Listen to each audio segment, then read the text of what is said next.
for our conference on regional models for economic development, planning, implementation, and financing. The New York, New Jersey, and Philadelphia region boast an unparalleled concentration of governing bodies, residents, visitors, commerce, and capital, a confluence of factors that renders economic development complex, exciting, and very essential.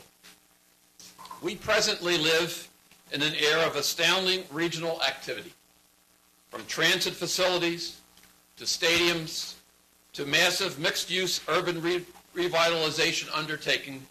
A wide variety of significant projects dot the area. At the same time, I think we have entered a period of economic fragility in which macro-level circumstances could very well constrain the availability of public and private capital, further complicating how the region meets its infrastructure needs, housing, and transportation needs. In light of these elements, perhaps no better moment exists than to hold today's session. At least that's what I had written before I... Probably the worst time to hold it. The questions that guide this conference are both simple but very complex. On one level, we ask how projects advance from inception to completion throughout the entire region. In arriving at that answer, we can uncover the interrelated regulations, incentives, and techniques that form the crux of economic development. We hope to shed some light on these various mechanisms and draw in plain terms an outline of how ideas become realities in New York, New Jersey, and in Philadelphia. We have assembled, I think you will agree, an impressive collection of experts on this topic that one will ever witness here at the Woodrow Wilson School.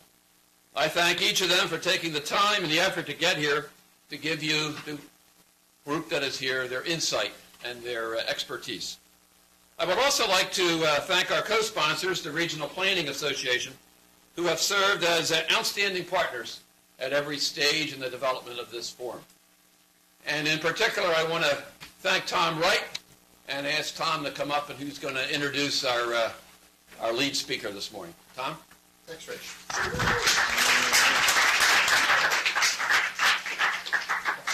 I get a very easy job this morning to introduce Bruce. And there's no problem with sitting over here if you want. Yeah, there is nothing wrong with that side of the room. The taboo has been lifted.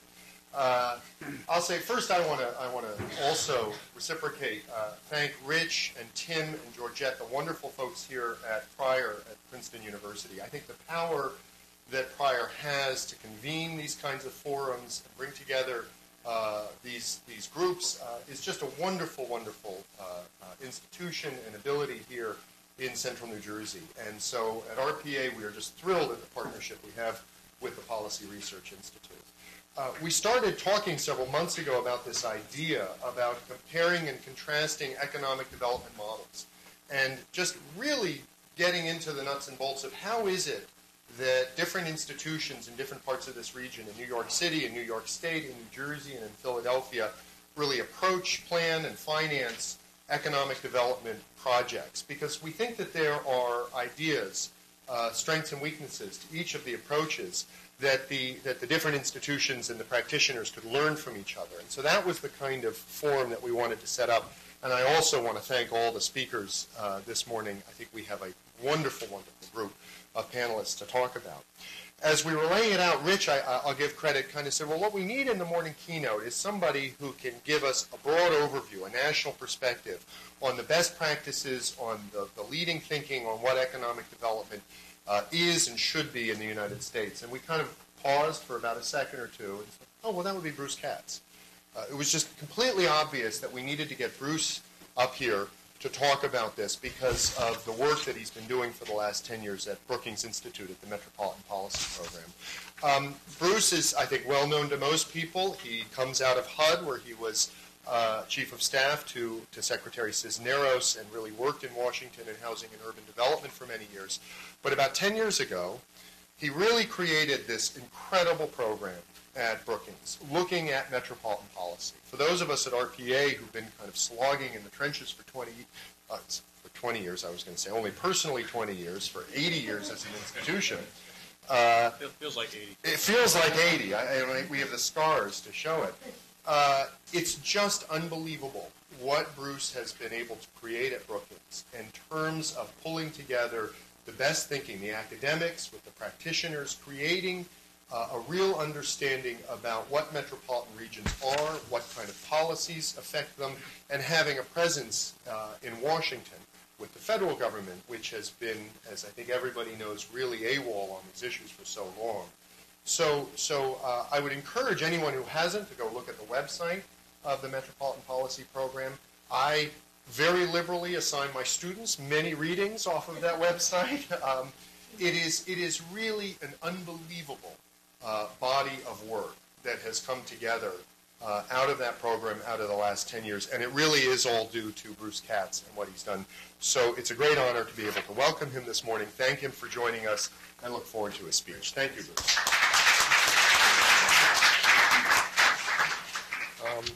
Well, of course, if we were in Washington, D.C. today and there was even a threat of snow, no one would be here. So I really, I really appreciate everyone sort of trudging in.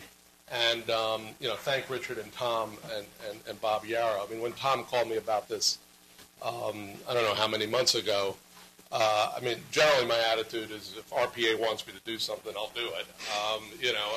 Before we even get to the substance or the content, I just have enormous admiration for this entity. And, I think as we think about the United States going forward, how we create these kind of civic institutions with such a dramatic impact on public sector action and private sector, reform is, I think, one of the great challenges we have with the growth and evolution of our country.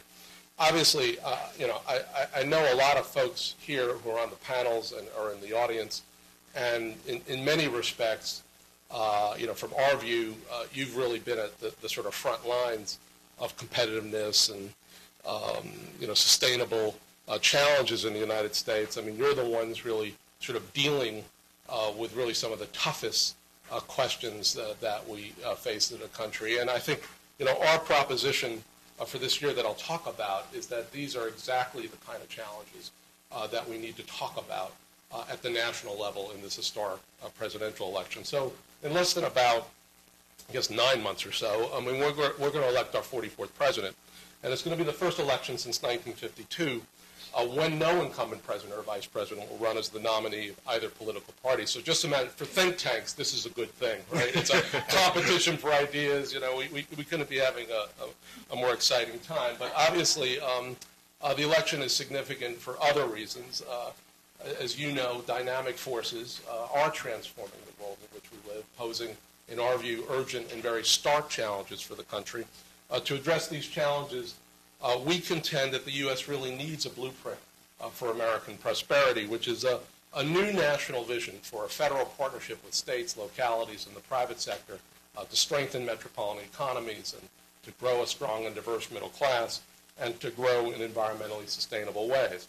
So our blueprint is trying to convince people to recognize that metro economies are the engines of national prosperity and that our ability as a country to grow and prosper and overcome the adversities of our time is at risk unless they're healthy and vital. In sum, we've become a metro nation, and we need to literally change our mental map of the United States from a union of 50 states to a network of 363 highly connected, hyperlinked, and economically integrated metro areas. Our bumper sticker line, I'm going to start selling T-shirts, we are a metro nation, it's high time to start acting like one. So let me begin with this initial frame that dynamic forces pose challenges that test our national prosperity. Obviously, the current economic situation is tumultuous and uncertain. A rash of foreclosures has followed a period of loose and reckless lending. The subprime debacle is weakening the housing and finance sectors, tightening credit, circumscribing consumer spending and confidence, and federal policymakers, are acting mostly to stimulate, or in their view, stimulate the economy and fend off a recession that seems increasingly likely and already exists in many major states. Obviously, the broader challenges facing our $13.2 trillion economy, the world's largest by far, are structural and long-term. First, we're facing intense global competition from rising economic powers like China, India, Brazil, Russia. China alone accounted for roughly 30% of global economic growth during the first half of this decade. In fact, what I always hear, people traveling from JFK to Shanghai's modern Pudong airport could be excused for wondering, which nation is the world's preeminent economic power and which nation is a rising power on the global stage. Fully half of the Fortune 500 companies in the United States have established offshoring relationships in India. And both China, India, and others obviously aspire to compete with us at the highest, most knowledge-intensive levels of the economy. We're experiencing unsettling economic restructuring at home. Share of our labor force in manufacturing has declined from 25% to 10% today. Manufacturing is literally under siege in the United States, with service industries now employing more than 2/3 of our workers. There is this new iron law of wages. Basically, the more you learn, the more you earn. U.S. workers without a high school diploma saw their real wages stay virtually the same over 30 years, in sharp contrast to individuals with college degrees. As a corollary, we're confronting a deep racial and ethnic divide on education and skills that really threatens our competitiveness. This is no longer an equity issue in the U.S., since African Americans and Hispanics are slated to grow from about 25% to nearly 40% of the working age population. Here's the challenge. In 2006, only 13% of Hispanics, 18% of African Americans between the ages of 25 and 44 had a bachelor's degree, compared with 34% of non-Hispanic whites and 59% of Asians in the same group. And finally, we're wrestling with rapid population and development growth that is straining our environment. We're slated to grow by another 120 million people by 2050, which is essentially the equivalent of adding another Northeast and Midwest. And we're projected to build another 213 billion square feet of homes, retail facilities, office buildings by 2030, which is double the amount of built space in the United States today. So how we accommodate growing population economy, whether we break the pattern of sprawl as usual, whether we listen to the RPA, that could be another bumper sticker, will significantly influence whether we secure energy independence and forge solutions to climate change. Small challenges, right, that it would be nice to talk about in this election year. Here's my second proposition. To prosper in today's economy and respond to those challenges, our nation must leverage 4 key assets: innovation, human capital, infrastructure, quality places, particularly cities, that principally concentrate, these assets concentrate in metropolitan areas. So what matters today? Well, innovation matters, because our nation's ability to invent, exploit new products, processes, business models is critical both to compete globally and resolve challenges like climate change. Human capital matters because innovation demands a workforce with levels of education and skills that are continuously furthered and upgraded. Infrastructure matters because state-of-the-art transportation, telecommunication, energy distribution are critical to moving goods, ideas, workers, energy quickly and efficiently. And finally, and this is sort of, I think, a new thing given economic restructuring and demographic change, quality places matter because the changing economy, exploding population, and challenged environment do revalue cities and urban places, dense form, diverse population, distinctive neighborhoods, downtowns, and waterfronts. So leveraging those 4 assets, and it would be nice to hear our elected officials and the candidates really talk in these sort of almost simple terms, but leveraging those 4 assets and maximizing their impact, in my view, is the only way that the United States can meet our historic challenges. So where do you find those central assets? Well, they don't exist in the abstract, and they're not evenly distributed across the landscape of our nation or any other nation. They really come together, they gather and strengthen in metropolitan places. So here is the real heart of the American economy. 100 metro areas that, after decades of growth, constitute 65% of our national population and concentrate the workers and firms that fuel the economy. In the U.S. as abroad, even though the world's flat, high-value economic activity is clustered in major metro areas, and that's because globally competitive firms crave proximity. They need to be near stuff, thick pools of qualified workers, specialized legal and financial support, institutions of higher learning, modern infrastructure, other firms so that innovations can be rapidly shared. This is not just an American phenomenon. A majority of the world's population now lives in urban and metro areas. By 2030, that share will grow to about 60%.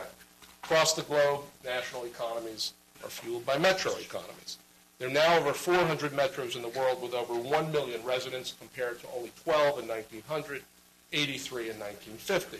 There are now 20 megametros with populations of more than 10 million people, only 2 of which, New York and Los Angeles, are in the United States. So the question I get asked really around the country, what is a metro? Right? This is not language that most people are very familiar with. Well, the official definition, as you all know, is really pretty straightforward. Dense area, 50,000 or more people, together with the surrounding jurisdictions from which it draws the bulk of its workers. Obviously, the best way to get a handle on this question is to view these places from the ground up. So let's, take a random place, New York as an example, right? Humming, thriving economy, population of well over 18.8 million people. It's spread over 3 states, though, actually, when you think about this, it's probably spread over more. 1 major city, 12 satellite cities, 23 counties, and 377 separate municipalities and townships, which sound like a lot until you get to Chicago or one of these other Midwestern fragmented places. In the past, we tended to focus on the difference between all these jurisdictions, yet those differences obviously melt away under economic inquiry. The assets this metropolis needs to compete nationally and globally are spread throughout the region, whether it's major employers, whether it's key colleges and universities, major hospitals and healthcare facilities, a network of parks and green space, the infrastructure, the airports, the rail and transit network, the road network that's needed to move people and freight. And the cumulative impact of these assets is absolutely stunning. The New York portion of the New York Metro contributes almost 76% of New York State's economic output, houses about 64% of the population of the state of New York, and 95% of New York State's economic output is generated by the state's 12 metropolitan areas. The New Jersey portion of the New York Metro contributes an equally substantial portion, about 77% of New Jersey's economic output, housing less than 74% of the state population. And New Jersey, 7 metros contribute 99.8% of the state's economic. I don't know where the other 0.2% is, but so down in 5 out. Yeah, there you go. New York is a metro state. Jersey is a metro state, and across the U.S., our metro areas concentrate those assets that matter most in today's economy, and they make an outsized contribution to the nation's productivity and prosperity. So again, top 100 metros alone take up only 12% of our land mass. They house 2/3 of our population. They generate 3/4 of our GDP. On innovation, they outperform on the production of patents and the investment of public research funding and private venture capital. On human capital, they gather a supermajority of our educated workers as well as our knowledge economy jobs. On infrastructure, they handle the lion's share of seaport tonnage, air cargo weight, air passenger traffic. And on quality places, they congregate our performing arts establishments, our city populations, our public transit. So with those assets, it's not surprising that the major metros concentrate the economic clusters that drive the national economy. Whether it's motor vehicles in Detroit, and particularly the metros of the industrial heartland, whether it's aerospace in Seattle, Dallas, and St. Louis, whether it's pharmaceuticals in northern New Jersey, San Francisco, the Research Triangle, whether it's finance, New York, Chicago, Boston, whether it's infotech in Silicon Valley, Atlanta, Washington, D.C., energy in Houston, for a time, New Orleans, Los Angeles, and so on, and so on, and so on. When you look at our export sectors, our value-added sectors, they are hyper-concentrated in these major metros. The bottom line, U.S. metros are driving not just our economy, but the global economy. Now here's the sort of kicker. Across the U.S., city and suburban leaders are working hard to respond to the challenges that naturally arise from this concentration of economic power and new demographic and economic realities, whether it's the constant pressure to innovate in the face of global competition, the legacies of the industrial economy, particularly in this area, the aging infrastructure, the polluted lands, rivers, and lakes, the imperative of educating disadvantaged youth in inner cities and older suburbs, shortage of housing that's affordable to workers, growing traffic congestion, the environment-shaping effects of climate. Yet no matter how much metros focus and innovate, our message is that they're learning they don't have the resources or powers to go it alone. A rapidly changing world demands an accountable, strategic, dependable partner at the national level if metros are to resolve their myriad challenges, realize their full potential, and if the nation is going to compete globally and deal with our major issues. So that's our final proposition. Changing times demand a blueprint for American prosperity, which again is a new conception of this partnership between the federal level, states, localities, and the private sector to strengthen metro economies, build this strong and diverse middle class, and grow in environmentally sustainable ways. As you guys know, as much as anyone, we have a hell of a lot of work to do. In the first decade of this century, we find our national government strangely adrift, right? Out of step with the dynamic changes sweeping the country and this new spatial geography of our economy. As a result, our federal government is failing to leverage those assets that do drive secure and sustained prosperity. So we know innovation is the fuel that drives our economy and the key to unlocking sustainable solutions. And past federal investments in science did unleash new domestic markets, whether in healthcare or information technology. Yet information policy today at the federal level are highly fragmented, insufficiently attentive to the commercialization of research, and absolutely blind to how the economy works, this interaction of workers and investors, industry associations, universities, and so forth, in particular places. The result, our lead on innovation is shrinking, productivity growth is faltering, and our ability to compete in next generation clusters like renewable energy is slipping. Second, we know human capital is the raw material that furthers innovation. Education is the ticket to the middle class. And past federal policies and state policies did help build a network of higher education institutions, which still are the envy of the world, though everyone's trying to compete with us. Federal education policy today, intensely compartmentalized, fails to draw any linkages between pre-K through 12, college education, skills training, so that proficiency in lower grades translates into high school diplomas and college degrees. The result, our education pipeline is leaking. We're ranked 16th among industrialized nations, just a little above Mongolia, good news, right, on the share of individuals who start and then complete higher education. Third, we know infrastructure is the tissue that connects us to the world, knits our metros, our nation together, and makes our metros function. And past federal investments, whatever we think of the interstate, but past federal investments in road, rail, and air made this country what it is today. We had a strategic vision at the national level.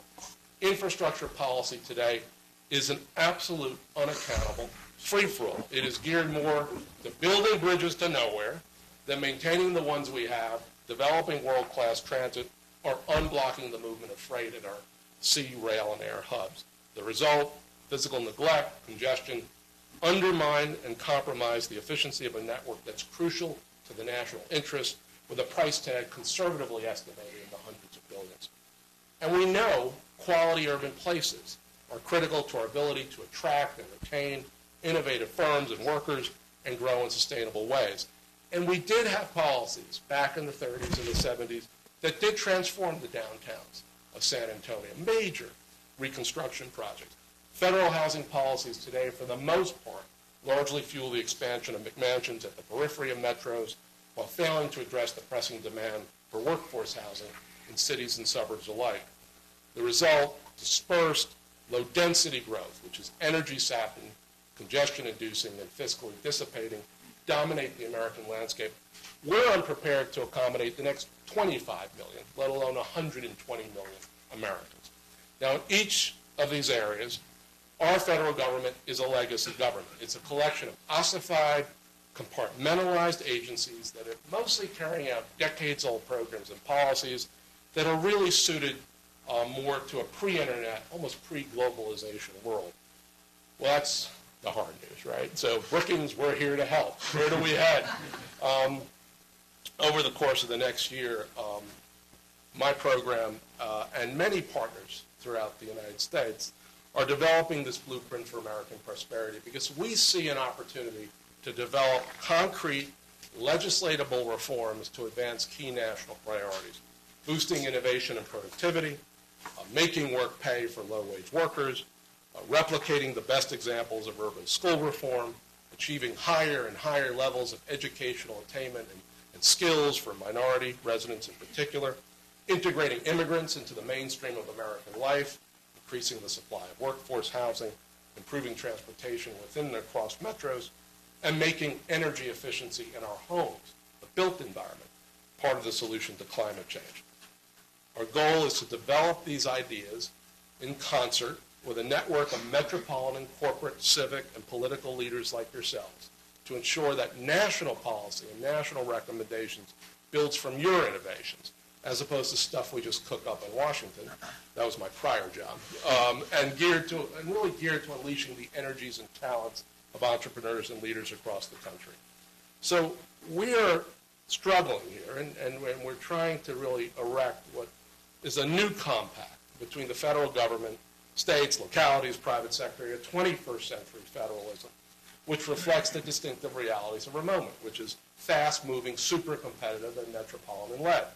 Now, this new partnership has to recognize that there are elements of domestic policy where the federal government must continue to lead because of the need to have national uniformity or match the scale or reach of certain problems. Yet we also have to identify policies where metros should lead, where we should, in essence, flip the pyramid and put the federal government squarely in the service of state and local leaders whose knack for solving problems are driving this country forward.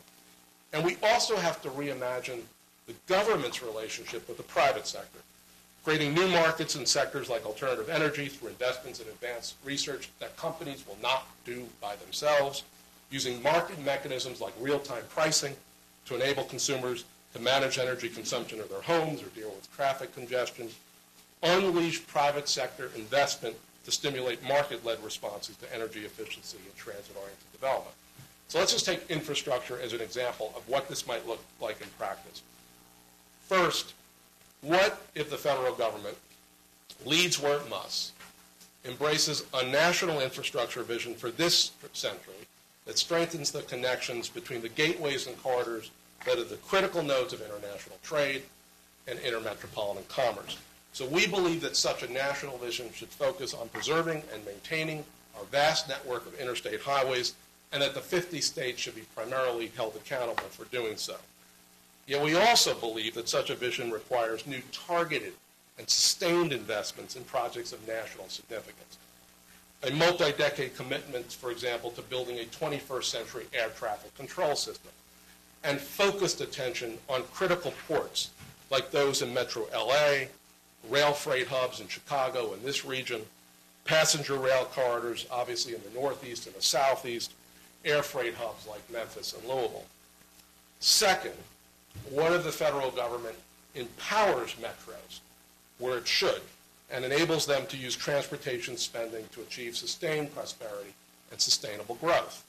We'll recommend rewarding those metros that can fight congestion and greenhouse gas emissions through smart interventions, whether it's technological advances, market pricing, transit-oriented development, and sensible growth. And in exchange for greater accountability, we'll recommend major enhancements in metropolitan decision-making by giving metros more direct control over funding and more flexibility to make unbiased decisions between different modes of transportation. As in Britain, we want federal policy to be modally agnostic. And finally, what if the federal government organizes for success and commits itself, I don't think we'll hear these phrases in this election, evidence-based, outcome-driven, performance-measured way of doing business that releases the creative energies of the private sector. We'll recommend that the federal government replicate the intricate web of data, metrics, analytic tools, spatial planning techniques, now routinely deployed by Germany, Britain, other European nations, so we can make decisions based on fact rather than political horse trading and measure our progress towards clear national priorities. Now, I know what some of you might be thinking. You may be asking, as Time magazine queried months ago, who needs Washington, right? After decades of federal drift, isn't state and metro innovation sufficient to take America forward? We believe the right question is, what could we accomplish as a nation after 30 years of devolution if Washington got smart? Whether we appreciate it or not. And the strangest thing about doing this whole process over the past 2 years is people forget how powerful our national government is, with money, with rules, with institutions that really play out across large sectors of domestic life. And the challenge is really how to make the federal involvement catalytic and current with the dynamic changes that play in our nation and the world. The other big question is, how do we advance metro solutions in a nation really wedded to outdated distinctions between city, suburb, small town, and rural? The fact is that city and suburban economies are fundamentally interdependent, and the fates of metro and rural areas are inextricably linked and intertwined. So let me end where I began. A new global order has positioned metros as the engines of national prosperity, the vehicles for achieving social progress and environmental sustainability. These communities face historic challenges that test their prosperity and that of the nation, but they've got ample assets, dedicated leaders, boundless potential. So we really do need to use this election, and not just for the presidency, but for Congress, to galvanize a discussion of what's possible in a metro nation that's under enormous stress and strain. How do we spur innovation in our firms and workers and create vast new markets for high-value American products and services? How do we build an educated and skilled workforce that is racially and ethnically diverse? How do we accommodate the next 120 million Americans in quality communities? So over the coming months, we hope to inform this debate by basically doing three things. We're going to market the central paradigm of a metro nation. We're going to translate that paradigm into a set of legislatable ideas. And most importantly, we're going to try to build a network of leaders across metros in support of the blueprint.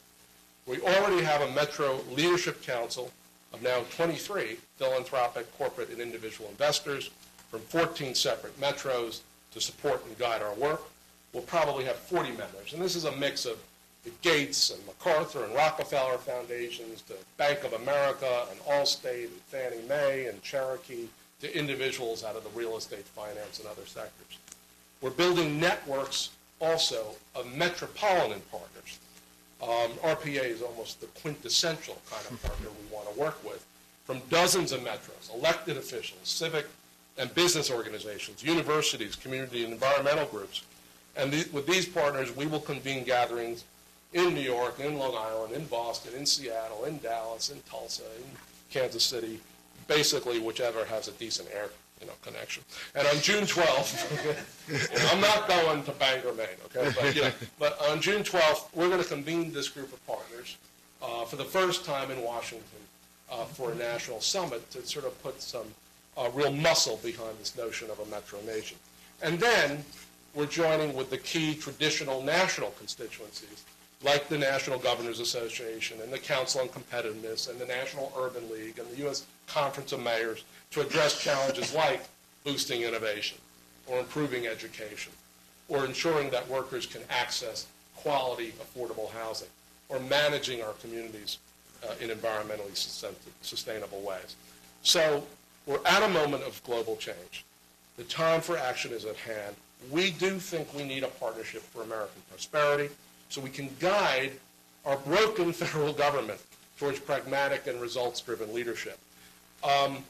As people have always said to me, I am somewhat delusional.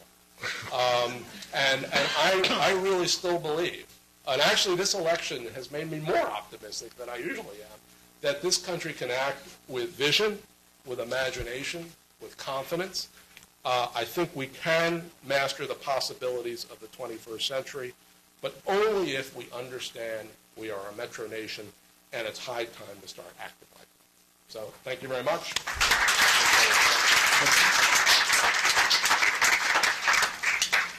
And by the way, time for questions, Bruce? yeah, absolutely. Pleasure over here. Catherine Fish, Einstein's Alley. I sort of discovered you, Michael Gallis, Richard Florida, all at the same time. And these magnificent peaks of economic activity Right. are something we can all talk about. I was struck by the fact that you hardly mentioned this political entity called a state. Right. In this metro world that you're talking about, is there any reason to have states in the United States?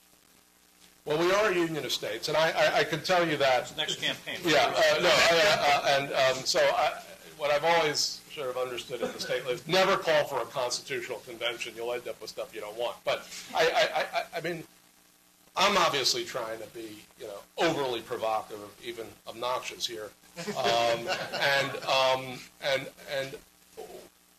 what we ultimately need to think about is a very close partnership between states, federal government, and localities that really make up these metros.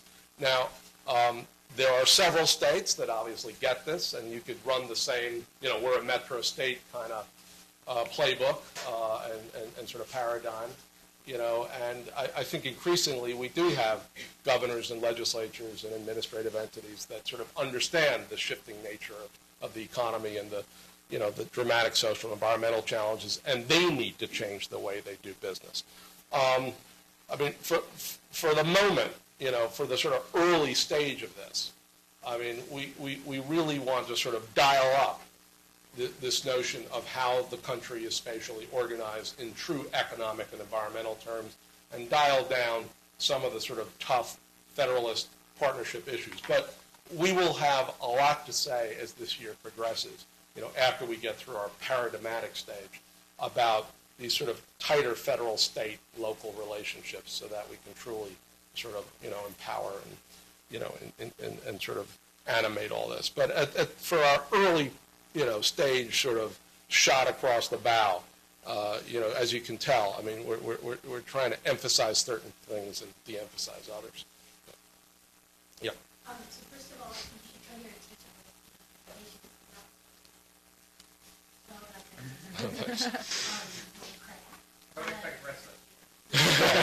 us. That's my student. Ouch. But I have two questions that are related. So the first question is, do you think there's a political right now that is thinking about these kinds of concerns, especially around infrastructure, human capital, and innovation? If so, could you share that? And the second one is similarly around political structure, which is these infrastructure developments that are needed, they're obvious and they're needed and they're massive. But when you have a political structure that's set up so that people are looking very short term, Right. people don't want to have huge deficits in their budget. How do you sort of get federal and state entities to think about these future Right.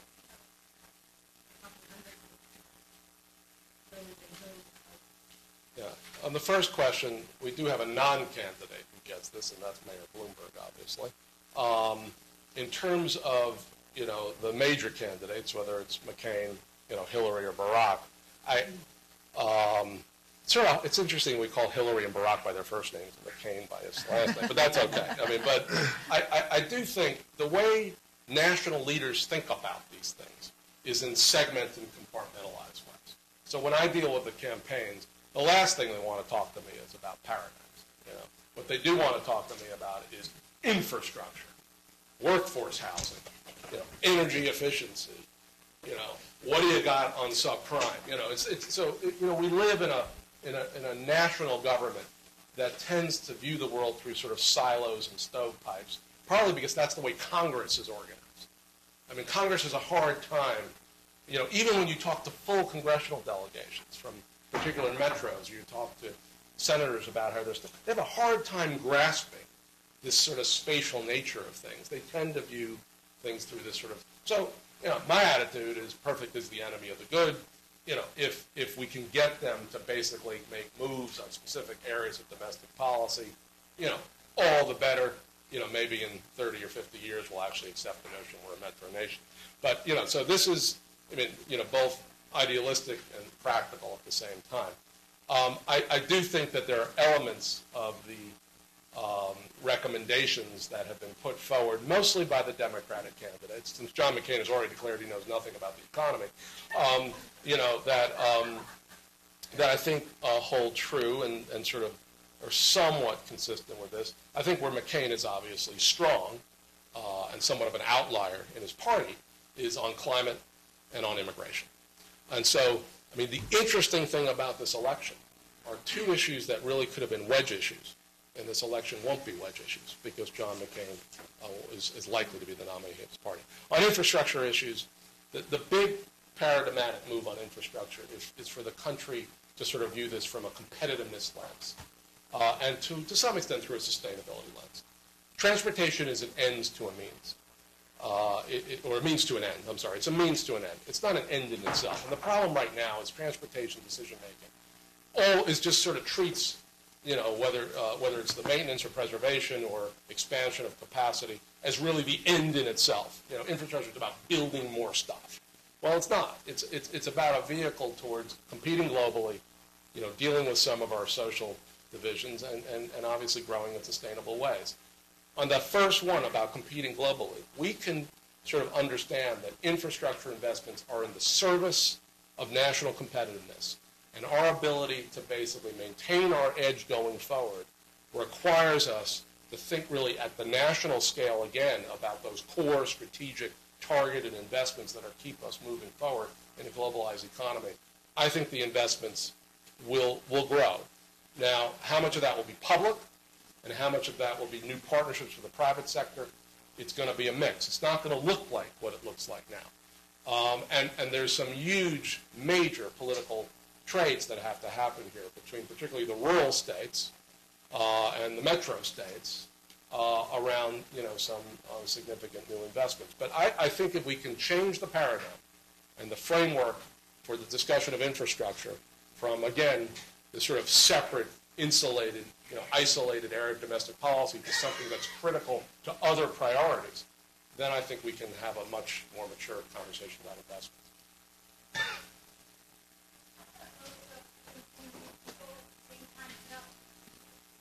Right. Right.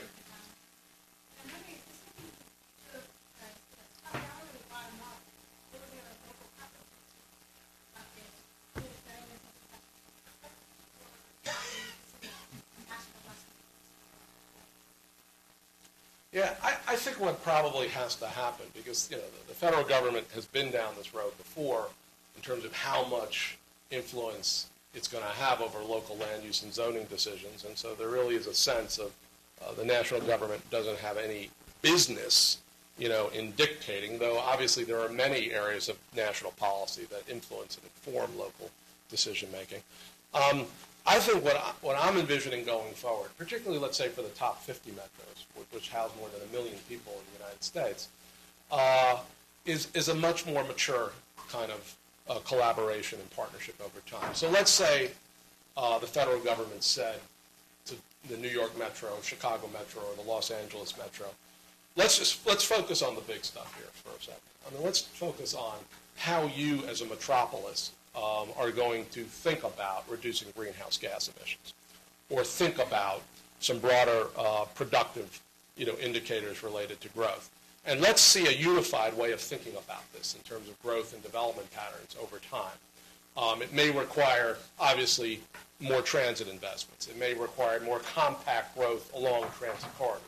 It may require a different sensibility about where workforce housing is located with regard to employment nodes. Okay, that's what the federal government should be trying to basically say to the major metros, is we're going to try to put some resources out there for you to think in a unified and integrated way across these parochial jurisdictions about the big stuff. If you can do that, and there's only probably about 10 or 15 metros in the United States that are capable of doing that now, but we want to grow this over time. If you can do that, we will give you access to certain kinds of flexible resources, and more importantly, we'll allow you to sort of knit together all these separate programs and policies in a much more constructive and transparent and timely way. So I think the metros have never really asked the national government to be smart before. I mean, the cities have never asked the national government to be smart. I mean, it's an odd kind of relationship we've had. And right now, what we need to understand is that the national government is broke and broken to a large extent, which means that if we're smart about this, we really could reconstruct the partnership, And again, it doesn't mean that, metros rule and, run roughshod, but that there's a give and take, there's a back and forth. The feds are going to require some more smart thinking on some of this land use and zoning stuff in exchange for, greater flexibility and certain, sort of targeted resources. So this is what we're trying to basically say. And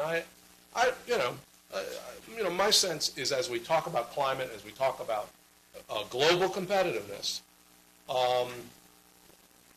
we have an enormous opening here with the next president in particular of really extending this conversation beyond that first 2 or 3 interventions by the national government. We really can bring into play here metropolitan growth and development as a major part of the national response to both of those issues.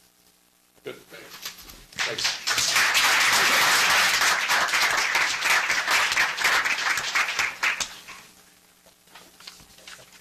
A couple things jumped out when I was listening to you, Bruce. For those who may have been here 2 weeks ago, we had a panel and discussion on fair housing and the Mount Laurel decision.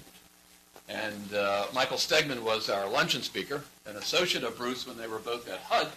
And he also had the perspective of let's bring the federal government up to snuff to address the housing issues that face the United States. Perhaps curious that they're both there at HUD at the same time. And when I became CFO, I had to clean up the mess. Oh, no. Another observation, you had that one chart in there that separated education from higher education. Very interesting. I noticed yesterday in the paper in the state of Virginia, there's this big issue mounting between what the governor wants to do to put additional money in for pre-K and the legislature saying, no, we need to put that money into higher education. So there's not quite coming together there. And I suspect it's quite going to happen here in New Jersey. Lots of money going into K through 12 education. I suspect on Tuesday when the governor presents his budget, a whole bunch of money moving away from higher education. So that tension because of money problems. And of course to address the infrastructure, this governor wants to monetize and increase tolls, yet to be determined as to what's going to happen there.